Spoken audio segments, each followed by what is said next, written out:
ప్రేక్షకులందరికీ నమస్కారం. ఈరోజు మన స్టూడియోలో ప్రముఖ ఆధ్యాత్మికవేత్త, జ్యోతిష్య వాస్తు పండితులు శేషగిరిరావు గారు ఉన్నారు. గురుగారితో మాట్లాడదాం. నమస్కారం గురుగారు. నమస్తే అండి. గురుగారు, ఏప్రిల్ మాసంలో కర్కాటక రాశి వారికి ఎలాంటి ఫలితాలు ఉండబోతున్నాయి? మంచి ఫలితాలు పొందడానికి ఏదైనా రెమెడీస్ కూడా తెలియజేయండి గురుగారు. తప్పకుండా. అయితే మరి కర్కాటక రాశి ఫలితాలు తెలుసుకునే ముందు మన ప్రేక్షకులందరికీ కూడా అన్ని విధాలా బాగుండాలని, ఆయురారోగ్యాలు లభించాలని కోరుకుంటూ, అయితే ఈ కర్కాటక రాశి వారికి కొంత లాభము కొంత నష్టంగానే ఏప్రిల్ నెల అనేది కనపడుతుంది. సరే, లాభం ఏంటి నష్టం ఏంటి అనేది మనం చూసినప్పుడు ముఖ్యంగా వీళ్ళు ఏంటంటే ఏదైతే ఇప్పుడు అష్టమ శని అనేది అయితే తొలగింది. యాక్చువల్గా గత 2.5 ఏళ్ళుగా వీళ్ళు అష్టమ శని అనేది అంతా కొంతవరకు ఇబ్బంది పట్టము, ఎంత సంపాదించినా కూడా అది ఏదో రకంగా ఖర్చు అయ్యి మిగిల్చుకుందామని ఎంత ఆశపడినప్పటికీ కూడా మిగలకపోవటం, ఇలా కొంత ఇబ్బంది పడుతూ రావటం అనేది జరిగింది యాక్చువల్గా. సో ఎప్పుడు కూడా ఎంత బాగా ఉన్నవాడు కూడా, అంటే 1,00,000 సంపాదించిన వాడికి 1,00,000 తగ్గట్టు వాడు అప్పుకెళ్తున్నాడు, 10,000 సంపాదించేవాడు 10,000 తగ్గట్టుగా వాడు అప్పుకెళ్తున్నాడు. అంటే ఎంతో కొంత అప్పుకి వెళ్ళకుండా అయ్యే పరిస్థితి పాపం వాళ్ళకి లేకపోయింది యాక్చువల్గా. అప్పులు మరి టైంకి వస్తున్నాయా? వీళ్ళకి కావాల్సిందా? వస్తాయి వీళ్ళకి. ఎందుకంటే మెయిన్ ఏదైతే వాళ్ళకి ఈ గురుడు ఇంచుమించుగా 1 సంవత్సరం నుంచి వీళ్ళకి లాభస్థానంలో ఉన్నాడు కాబట్టి పెద్ద పెద్ద సమస్యల నుంచి అయితే తప్పించుకుంటున్నారు. సో అంటే ఒక వాహన ప్రమాదం ఇలాంటిది ఏదైనా ఉందనుకోండి, అది జస్ట్ బండికి ఏదైనా అవుతుంది కానీ ప్రాణానికి ఏం అవట్లేదు. ఓకే. సో అక్కడ ఆ రకమైన ఖర్చు, అంటే దాని మరమ్మతులు అనుకోండి, ఇంకోటి అనుకోండి. సో అలా భారీ ప్రమాదాల నుంచి బయటపడుతున్నారు. లేదు పరుగు పోతుంది అనుకునే చోట గట్టెక్కుతున్నారు. ఉద్యోగం ఏదైనా సరే అనుమానాస్పదం అనుకునేటానికి చివరి నిమిషం నిన్నుంచామంటున్నారు, మిగతా వాళ్ళని బెంచ్ మీదకి పెడుతున్నారు. సో అలా ఎక్కడికక్కడ సేవ్ అవుతున్నారు. కానీ ఎప్పుడు కూడా ఇలా ఏదో రకమైన మానసిక ఒత్తిడితోనే వీళ్ళు ముందుకు రావటం అనేది జరిగింది గత 2.5 ఏళ్ళు. ఇది ఇప్పుడు ఉన్న పరిస్థితులు ఏంటంటే శని వీళ్ళకి భాగ్యస్థానానికి, అంటే అష్టమ శని నుంచి కొంతవరకు భాగ్యస్థానానికి మారాడు. సో ఈ భాగ్యస్థానానికి మారినప్పుడు ఏంటంటే ఒక్కోసారి అక్కడ కూడా కొన్ని ఇబ్బందులు ఉన్నాయి. అందుకే మనం ఇందాక పూర్తి మంచి కాదు పూర్తి చెడు కాదు, మిశ్రమ ఫలితాలు అని చెప్పింది. ఏ రకంగా ముందు మంచి ఫలితాలు చెప్పుకుందాం. సో మంచి ఫలితాల్లో కర్కాటక రాశిలో సాధారణంగా మంచి రాశి లేదా లగ్నం అనుకోండి. సో ఇక్కడ మంచి రాజకీయ నాయకులందరూ కూడా అక్కడ ఉంటారు. సో పెద్ద స్థాయి వ్యాపారస్తులు కూడా అక్కడ ఉంటారు. తర్వాత మంచి డాక్టర్లు కూడా అక్కడే ఉంటారు. సో ఏదైతే సంఘంలో కీలకమైన కొన్ని పొజిషన్స్లో ఉంటారో వాళ్ళ మీద ఎంతో కొంత ఈ కర్కాటక రాశి, వృషభ రాశి, తులారాశి, ఈ 3 రాశుల యొక్క ప్రభావం అనేది కొద్దిగా ఎక్కువ ఉంటుంది మిగతా రాశులతో కంపారిజన్గా చూసుకుంటే. సో ఆల్రెడీ వృషభ రాశి మనం కొంతవరకు బాగానే ఉందని చెప్పుకున్నాం. ఇప్పుడు కర్కాటక రాశి. సో కర్కాటక రాశికి ఇప్పుడు చాలా చక్కటి ఈ ధనాధిపతి, తర్వాత ఇటు రాజకీయ రంగాల వాటికి సంబంధించిన రవి ఓట్స్లోకి వస్తాడు వీళ్ళకి రాజ్యస్థానంలోకి. ఎప్పుడు? ఏప్రిల్ 13 నుంచి. సో ఏప్రిల్ 13 నుంచి చాలా ఉన్నతమైన ఫలితాలు ఉంటాయి. ముఖ్యంగా మనం చెప్పిన ఈ రాజకీయ రంగం, తర్వాత ప్రభుత్వ ఉద్యోగులు, మామూలు ప్రైవేట్ ఉద్యోగులు కాకుండా ప్రభుత్వ ఉద్యోగులు, వాళ్ళకి చాలా మంచి ఫలితాలు ఉంటాయి. డాక్టర్స్కి చాలా మంచి ఫలితాలు ఉంటాయి. తర్వాత రెండోది వచ్చేప్పటికి ఏంటంటే ముఖ్యంగా ఈ డాక్టర్స్లో మళ్ళీ గుండె సంబంధించిన వాళ్ళు, నేత్ర సంబంధించిన వాళ్ళు, అంటే కంటి వైద్యులకు కానీ గుండె వైద్యులకు కానీ మరింత లాభాలు ఉంటాయి. సో అందుకని ఎలా చూసినా ఎంతో కొంత వైద్య రంగానికి అయితే బాగానే ఉంది. రాజకీయ రంగం వాళ్ళకి బాగుంది. సినిమా వాళ్ళకి ఎలా ఉంటుంది గురుగారు? సినిమా వాళ్ళకి వచ్చేప్పటికి ఏంటంటే టెక్నికల్ లైన్లో ఉన్న వాళ్ళకి బాగుంటుంది. ఆన్ ద స్క్రీన్ ఉన్న వాళ్ళకి అంత బాగుండదు. బిహైండ్ ద స్క్రీన్ ఉన్న వాళ్ళకి కెమెరామ్యాన్స్ కావచ్చు, కెమెరామ్యాన్లు, డైరెక్టర్లు, వాళ్ళకి ఎక్కువ మంచి ఫలితాలు ఉంటాయి. సో అంటే ఏదైనా సరే, అంటే ఇప్పుడు ఎక్కడైనా సరే కీలకమైన పదవులు, అంటే ఇప్పుడు మనం న్యాయస్థానం ఉంది, అక్కడ ఎవరైతే దానికి పెద్ద జడ్జి ఉంటాడో వాడికి ఎక్కువ బాగుంటుంది. అంటే కీలకమైన పదవుల్లో ఉన్నవాడు, అంటే స్కూల్ ఉన్నాడంటే డైరెక్టర్, ఆ overall college director, main director ఎవడు ఉంటాడో వాడికి ఎక్కువ బాగుంటుంది. అంటే అలా ఏ రంగంలో అయినా సరే కీలకమైన పోస్టుల్లో ఎవరు ఉంటారో అలాంటి కీలకమైన పోస్టులో ఉన్న వాళ్ళకి ఖచ్చితంగా మంచి ఉంటుంది. కానీ మామూలు ఉద్యోగులు ఉన్నారు కదా, అంటే మనం ఇప్పటిదాకా ప్రభుత్వము, కీలకమైన వ్యక్తులు, కీలకమైన రంగాల గురించే మాట్లాడాం. కానీ ఇతరత్ర ప్రభుత్వ ఉద్యోగం కాకుండా ప్రభుత్వేతర ఉద్యోగాల్లో ఉన్నవాళ్ళు, వాళ్ళకి మటుకు ఒత్తిడి పెరుగుతుంది. సో తర్వాత ఎవరో ఒకళ్ళ వల్ల వేధింపులు ఎక్కువ అవుతాయి. సో అది కొంతవరకు వీళ్ళకి ఇబ్బంది. అందులో ఈ యొక్క కర్కాటక రాశి ఏదైతే ఉంటుందో అది చంద్రుడి యొక్క ఆధిపత్యం వల్ల వీళ్ళకి తరచూ ఈ భావోద్వేగం అనేది ఎక్కువ ఉంటుంది. అంటే ఎమోషన్ క్యారెక్టర్. ఓకే. సో మంచి జరిగితే ఎంత తొందరగా పొంగిపోతారు, చెడు జరిగినప్పుడు కూడా అంతే రకంగా కుంగిపోతారు.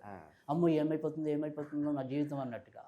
సో కానీ వీళ్ళు ఒకటి గుర్తుంచుకోవాల్సింది ఏంటంటే ఎంత భావోద్వేగం ఉన్నా, అంటే అక్కడ మనకి సిచ్యువేషన్స్ అంటే ఈ ఉద్యోగంలో వేధించే వాళ్ళు పెరిగారు. సో లేదు వీడు కింద పెట్టి ఉద్యోగం అంటే మన కింద పనిచేసే వాళ్ళు 2-3 ఉన్నారు, వీళ్ళు సరిగ్గా చేయరు కానీ జవాబు నేను ఇవ్వాలి. సో దానివల్ల వీళ్ళకి టెన్షన్ ఎక్కువైపోతుంది. కానీ ఏదన్నప్పటికీ కూడా వీళ్ళందరినీ సేవ్ చేయడానికి ఒక గురుడు అనేవాడు వీళ్ళకి లాభస్థానంలో ఉన్నాడు ప్రస్తుతం. సో మే 15 దాకా ఆయన అదే పరిస్థితిలో ఉంటాడు. అలాగే గురుగారు, విదేశీ ప్రయత్నాలు ఎవరన్నా చేయాలనుకుంటే మరి వీళ్ళ పరిస్థితి ఏంటంటే? అంటే విదేశీ ప్రయాణాలు చేయాలనుకుంటే కనుక సాధ్యం అవుతుంది, కానీ విదేశీ ప్రయాణాలు అప్పుడు ముఖ్యంగా ఇక్కడ ఇదే విదేశీ ప్రయాణాల స్థానంలో శని కూడా వీళ్ళకి సంచరించడం అనేది ఉంది. కనుక ఏదైనా సరే ఒక్కోసారి అక్కడ లాస్ అవ్వడానికి, ఆ ప్రయాణాల్లో ఏమైనా సరే వస్తువులు పోగొట్టుకోవడానికి ఆస్కారం ఉంటుంది.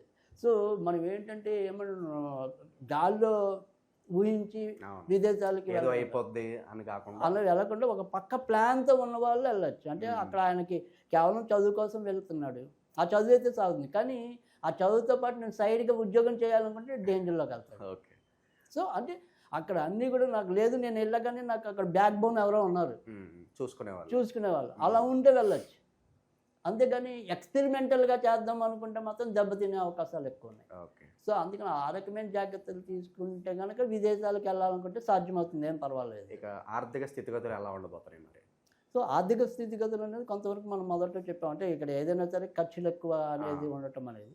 అయితే ఇప్పుడు ఏప్రిల్ 15 నుంచి ఎప్పుడైతే ఈ ధనాధిపతి ఓట్లోకి వచ్చాడో కొంతవరకు ఖర్చులు కూడా ఉన్నవి సద్వినియోగం అవుతాయి. అంటే ఏదైనా సరే మనం కొత్తగా ఇల్లులు కానీ, భూములు కానీ, తర్వాత మరి రవి అంటే బంగారం, రాగి, అంటే ఇలాంటివి ఏమైనా సరే మంచి వస్తువులు అంటే పంచలోహాలు ఇలాంటివి ఏమైనా సరే కొన్ని అసెట్స్ పెంపొందించుకోవాలి. ఓకే, ఖచ్చితంగా సాధ్యం అవుతుంది. తర్వాత రెండోది ఏంటంటే మనం ఏదైనా సరే ఇంటిని ఆధునీకరించడం. ఇప్పుడు మనది ఏదో పాత ఇల్లు ఉంది, ఏదో నడుస్తుంది, సో దాన్ని కొంతవరకు మనం సరిచేద్దాం అనుకో, బాగు చేసే ప్రయత్నాలు చేస్తారు, అలాంటివి కూడా సక్సెస్ అవుతాయి. సో దానికి సంబంధించిన వాటిలో కూడా మంచి ఉంటుంది.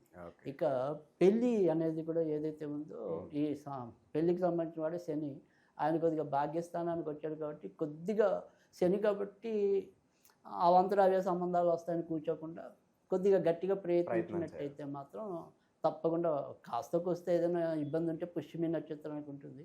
ఆశ్లేష పునర్వసు 4వ పాదం వాళ్ళకైతే కొద్దిగా ఈజీగానే పెళ్ళి అయ్యే అవకాశాలు ఉన్నాయి. సో కనుక అది కూడా బాగానే ఉంటుంది. సరే ఇప్పటికీ పెళ్ళి అయిపోయిన వాళ్ళ పరిస్థితి ఏంటి అంటే కనుక ఇందాక మనం చెప్పుకున్నాం, తాత్కాలికంగా వీళ్ళకి ఈ భావోద్వేగం అనేది ఒకటి. తర్వాత రెండోది ఏంటంటే మొన్న దాకా ఈ భర్త కారకుడు లేదా భార్య కారకుడు శని వీళ్ళకి అష్టమంలో ఉన్నాడు కాబట్టి ఏదో రకమైన కొంత అసౌకర్యత.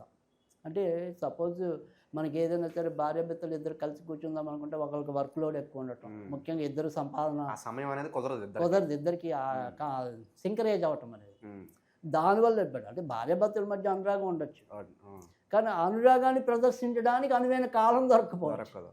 మరి దానివల్ల ఏమన్నా గొడవలు వచ్చే అవకాశాలు? అందుకని తాత్కాలికంగా గొడవల సంగతి ఎలా ఉన్నా కొద్దిగా అసహనం, అయ్యో నేను కరెక్ట్గా సో ఏదైనా సరే మనసు పెట్టి ఒక సినిమాకి వెళ్ళాలన్నా, ఇంకెక్కడైనా ముచ్చట్లు తీర్చుకోవాలన్నా బలవంతంగా ఎవరినొకరు లాగాల్సిన పరిస్థితి. సో అది కొంతవరకు ఇబ్బందిగా అనిపిస్తుంది, కానీ బట్ ఓకే, మేనేజబుల్. మరీ డేంజర్ అయితే ఏమీ కనిపించటం లేదు. తర్వాత ఇంకా సంతానం విషయంకి వచ్చాము. సో ఈ సంతానం ఏదైతే ఉందో ఆ సంతాన కారకుడు కొంతవరకు మనకి అంటే ఈ ఉద్యోగాల్లో కూడా అందుకే ప్రైవేట్ వాళ్ళకి కొంతవరకు ఇబ్బందులుగా ఉన్నాయి, ఎవరొకరు వేధింపు అనేది. అంటే ఈ యొక్క కుజుడు వీళ్ళకి ప్రస్తుతం వ్యయ స్థానంలో ఉన్నాడు.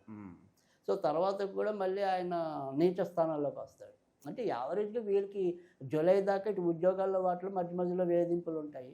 ఈ సంతాన విషయాల్లో కూడా కొంత ఏదో రకమైన అసంతృప్తి. అంటే ఇప్పుడు కొత్తగా పిల్లలు పుట్టారనుకోండి, వాళ్ళ ఎదుగుదల అనేది కొంత మందంగా ఉంటుంది.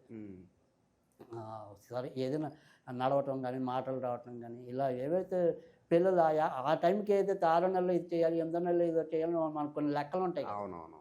సో సరే ఎదిగేసిన పిల్లలేమో ఒకసారి ఉన్న బుద్ధి ఒకసారి పెట్టరు. ఈ నెలంతా బ్రహ్మాండంగా చదివేశాడు అనిపిస్తుంది, 2 నెలలు పక్కన పడేశాడు అనిపిస్తుంది.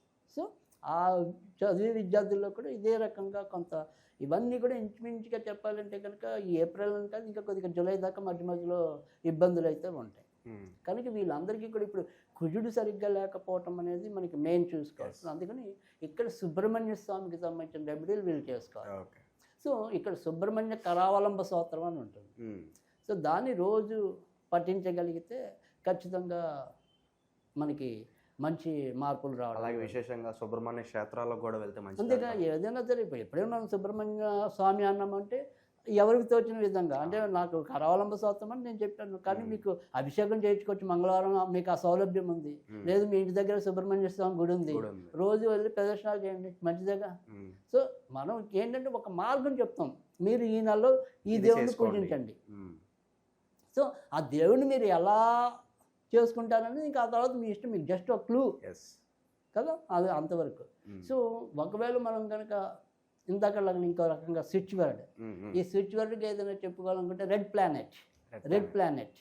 ప్లానెట్ ఇది అనుకోవటం వల్ల ఇంకో లాభం కూడా ఏంటంటే కనుక వీళ్ళకి ఏదైనా సరే రక్తానికి సంబంధించిన ఏమైనా సరే ఇబ్బందులు ఉంటాయి, అంటే ఐబీపీ కానీ లో బీపీ కానీ, లేదా మనం రక్త క్షీణత అంటే హిమోగ్లోబిన్ సరిగ్గా లేకపోవటం.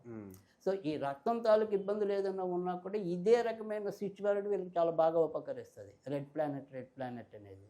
సో అది చేసుకోవటం. తర్వాత ఇంకా మళ్ళీ మనం రెమెడీలోకి వచ్చేప్పటికి అంటే థర్డ్, దానికి ఏం చేయాలంటే కనుక ఏదైనా సరే మనకి అందుబాటులో మంచి చెట్లే ఉండాలి, పూల మొక్కలు, చెడ్డ మొక్కలు కాదు. పువ్వులు పూసే ఏ మొక్క అయినా సరే ఆ పువ్వులు పూసే మొక్కకి ఈ మంగళవారాలు కొద్దిగా బెల్లం నీళ్ళు పోస్తూ ఉండాలి. అలా చేసినట్టయితే కనుక తప్పకుండా ఈ కుజుడు శాంతించబడటం అనేది, లేదా ఈయనకి వీళ్ళకి అనుకూలంగా ప్రవర్తించడం అనేది ఉంటుంది. సో ఆ రకమైన జాగ్రత్తలు తీసుకుంటే కర్కాటక రాశి వాళ్ళకి ఈ నెల బాగానే ఉంటుంది. ఏప్రిల్ మాసంలో కర్కాటక రాశి వారికి ఎలాంటి ఫలితాలు ఉంటాయి, ఎలాంటి పరిహారాలు చేసుకోవాలి, మీ మాటలో చాలా చక్కగా వివరించారు గురుగారు. ధన్యవాదాలు. నమస్తే.